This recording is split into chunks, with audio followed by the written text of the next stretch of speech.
Bonsoir à tous. Non seulement le langage est un outil, mais c'est surtout le premier d'entre tous. La dialectique, c'est un art oratoire, c'est l'art de la controverse. Nous en faisons tous au quotidien. C'est un moyen très utile pour creuser ensemble la vérité, chercher, débattre. Mais malheureusement, le plus souvent, c'est utilisé à des fins de manipulation. C'est ce que nous allons regarder ce soir ensemble. Les mots justes, trouvés au bon moment, sont de l'action, nous enseigne Hannah Arendt. Et à l'aide d'exemples bioéthiques assez concrets, je vais vous présenter quelques-unes des figures ou des procédés dialectiques parmi les plus courants. Nous ne les verrons évidemment pas tous. Premièrement, l'amalgame. Alors, ça veut dire mélange. C'est un procédé disqualifiant qui marche à peu près avec tout. Il s'agit d'accoler ou de juxtaposer plus ou moins artificiellement des arguments ou des événements, des situations même, ou des relations de cause à effet, ou même simplement des mots, ce qui permet ensuite à l'esprit de les associer, d'associer ces concepts, même s'ils sont totalement faux ou totalement incompatibles. Ça marche avec des simples mots. Par exemple, si je vous dis GPA pour gestation pour autrui, GPA éthique. Deuxième exemple, le choix truqué, qui porte bien son nom, c'est un piège, tout simplement. C'est une manière de présenter un fait ou de poser une question qui induit d'elle-même la réponse. Un prétendu choix sans choix. Troisième figure, la figure d'inéluctabilité. Alors là, c'est une figure guerrière par excellence qui vise à démotiver, à démobiliser les troupes, à les faire sombrer dans un désespérant « à quoi bon ?» Alors c'est toutes ces phrases qu'on entend, c'est le sens de l'histoire, de toute façon ça se fait à l'étranger, ou quand on entend le président de l'Assemblée nationale qui dit au sujet de la GPA, le désir d'enfant ne peut être réprimé, ou notre ministre de la Santé au sujet de la PMA pour toutes qui nous dit la société est prête. C'est vrai que quand on nous dit la société est prête, on n'invite pas vraiment les gens à réfléchir en profondeur ou en conscience. Quatrième figure, le transfert d'émotions. On va utiliser des émotions positives ou négatives pour créer une confusion des raisonnements. C'est la prise d'otage émotionnelle. Par exemple, seule la recherche utilisant l'embryon humain permettra de soigner certaines maladies. Et en même temps qu'on vous dit ça, on vous présente des personnes souffrant de cette maladie. Ce transfert d'émotions, il est non seulement efficace, mais il est aussi très très difficile à contrer.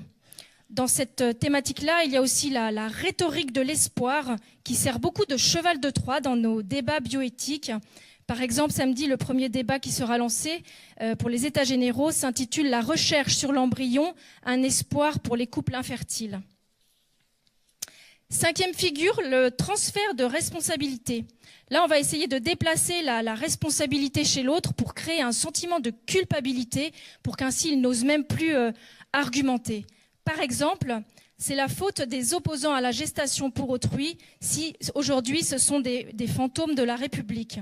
Déjà, cet argument est faux par lui-même, mais on voit bien que c'est un essai de transposer la culpabilité sur les opposants à la GPA, alors qu'évidemment, les commanditaires ont choisi délibérément et en toute connaissance de cause de placer les enfants ainsi conçus dans ces situations. Sixième figure, l'isolement. Vous avez tous déjà vu ça dans les débats.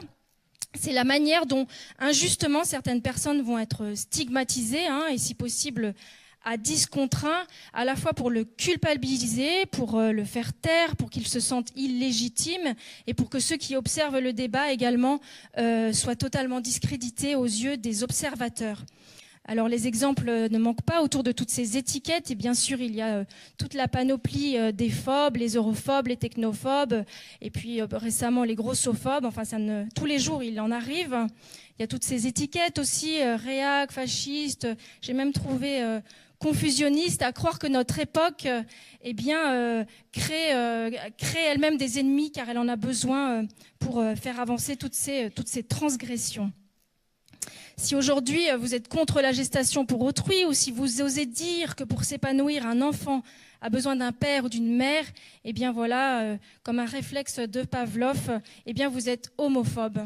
Eh bien c'est vraiment une figure d'isolement qui est à dénoncer, qui est extrêmement injuste. Il faut se garder d'ailleurs de la pratiquer toujours soi-même. Je vous parlerai maintenant de la novlangue. Alors, on est un peu en ce moment, pour ceux qui connaissent, dans une période de novlangue. C'est une langue fictive qui a été inventée par George Orwell dans son roman d'anticipation 1984. Le but de la novlangue, c'est de restreindre les limites de la pensée. Parce que lorsque les mots perdent leur sens, les gens perdent leur liberté. Le principe est le suivant. On diminue le nombre de mots d'une langue. On fusionne les mots entre eux. On diminue le nombre de concepts avec lesquels les gens peuvent réfléchir. Et puis également, dans ce concept, la double pensée est fortement encouragée.